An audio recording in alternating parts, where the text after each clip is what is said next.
প্রিয় দর্শক, আসসালামু আলাইকুম। আপনারা দেখতে পারতেছেন তৌহিদ আফ্রিদি তার মাই টিভি আমার দোষ থাকলে শাস্তি আমি যদি কথা বলি তাহলে 2000 5000 40,000 মানুষ আরো ইনফ্লুয়েন্সড হবে। মানে তৌহিদ আফ্রিদি এমন একটা পর্যায়ে ছিল যে তৌহিদ আফ্রিদির বিরুদ্ধে সে যদি খারাপও করে, তারপরও তার বিরুদ্ধে আসলে কথা বললে যদি কেউ কথা বলছে তার বিরুদ্ধে অ্যাকশনে গেছে। এবং তার সবচেয়ে পাওয়ার কি আছিল, উনি কিন্তু একটা ভিডিওতে ওনার হাউন আঙ্কেলকে নিয়ে, ঠিক আছে, একটা ভিডিও করেছিল। ওনার চাচা, প্রাণের চাচা, ঠিক আছে, প্রাণের চাচার মানে দেখায় মানুষের ভিতরে একটা আতঙ্ক তৈরি করছে, মানে তার বিরুদ্ধে যেন কেউ কোনো কিছু না বলে, ঠিক আছে। তো এইটারই প্রতিফলন তার কিন্তু ঘটছে, এটা মানে অস্বীকার করার কোনো সুযোগ নাই।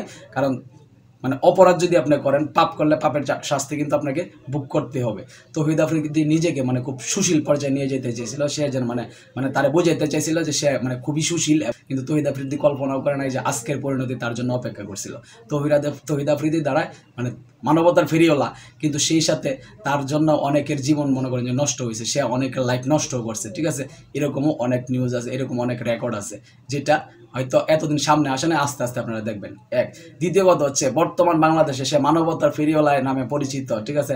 সে বন্যা হইলে দৌড় দিয়ে গেছে এই জায়গায়, ঠিক আছে। কিন্তু আজকে যেখানে হাজার হাজার ছাত্র মারা গেছে, সেই জায়গায় তৌহিদ আফ্রিদি সে দাঁড়াইতে পারে নাই। কেন দাঁড়াইতে পারে নাই, সে কি ব্যাখ্যা দিতেছে? ব্যাখ্যাটা হচ্ছে এরকম, মানে তার উপর মহল থেকে চাপ দিচ্ছে। তাহলে উপর মহলের লোক টিকাটা তার পাঁচাইটে তারা তাহলে এতদিন তৌহিদ আফ্রিদি এই পর্যন্ত এই জায়গায় আসছে, এই জন্য উপর মহলের পাঁচ আট, মানে এখন পর্যন্ত তার নিশ্চিত ছিল যে আমার পাঁচ আট দেব, ঠিক আছে, যতদিন মানে কারণ এই দেশ আর স্বাধীন হবে না, এইভাবেই চলবে। তার এই নিশ্চয়তা রেখে সে কিন্তু পোস্ট করার পরেও একটা পোস্ট করছিল মনে হয়, করার পরেও কিন্তু আবার সে ডিলিট করে দিছে। কেন ডিলিট করে দিয়েছে? তারা নাকি উপর মহল থেকে চাপ দিছে। আরে বেটা, তোর যদি মানে ইচ্ছা থাকতো, তুই যদি স্টুডেন্টের পাশে দাঁড়ানোর মতো ইচ্ছা থাকতো, তাহলে উপর মহলের চাপের এনে কামবাচ্ছে। উপর মহলের চাপ করলে কি আমার স্বাধীনতা?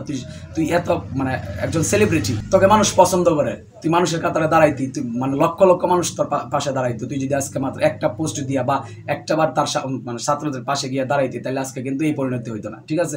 মানে এখন মায়া কান্না কানতেছে, ঠিক আছে, যে আমার মানে আমার এই এত সম্পদ এইভাবে ধ্বংস হয়ে গেছে, আমার উপরে থেকে মানুষের ভালোবাসা উঠে যেতেছে। এটা তোর মানে কর্মের ফল, ঠিক আছে।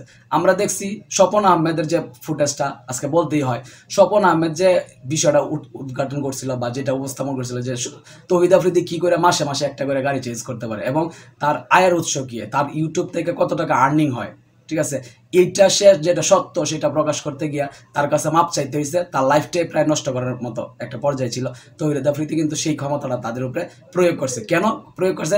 তার একজন ছিল, তারা ছিল একটা হাউন আঙ্কেলের কারণে সে মানে যার উপরে যেমন মন চায় তখন মানে এই কাজগুলা কিন্তু করছে। স্বপন আহমেদের উপরে কিন্তু সে মানে লিগ্যাল কথা বলার কারণে তার উপরে কিন্তু এই ধরনের আইনানুগ ব্যবস্থা নিচ্ছে, কারণ তার পাওয়ার ছিল। তো পাওয়ারের কারণে আজকে তারা মানে এই কাজগুলা করে গেছে। এখন তোর পাওয়ার নাই, তোর তো এটা খেসারত দিতেই হবে, এইটাই স্বাভাবিক, ঠিক আছে। তুই যেমন মানুষের সাথে করবি, তোর উপরে মানুষ তেমনই করবো, এটা বলার কোনো অপেক্ষা রাখে না, ঠিক আছে। মানে খুব তো মনে হয় যে বয়স খুব বেশি হবে না, কিন্তু তারে দেখলে মানে এমন একটা পর্যায়ে গেছে, তারে মানে তার সিনিয়র যারা তারাও তাকে মানে ভাই বললে কথা বলতে হইতেছে, মানে মানে এমন একটা তার দাপট, ঠিক আছে। মানুষের চেহারার দিকে তাকালে, মানুষের মুভমেন্ট দেখলে বোঝা যায় যে কে আসলে কেমন, ঠিক আছে। তৌহিদ আফ্রিদিও সেম কাজটাই করে গেছে এটার জন্য। হ্যাঁ, তার হয়তো সম্পদ ধ্বংস করছে, এটা কোনোভাবে কাম্য ছিল না, কিন্তু এইটাও বলতে চাই, যেমন কর্ম এমন ফল ভোগ করতে হবে। তুই যেটা করছস মানুষের সাথে, এটার জন্য তোর ভোগ করতে হইতেছে, ব্যাস ক্লিয়ার, এটা নিয়ে কোনো সমস্যা নেই, ঠিক আছে। তো যাই হোক, ভালো থাকবেন সকলে, আসসালামু আলাইকুম।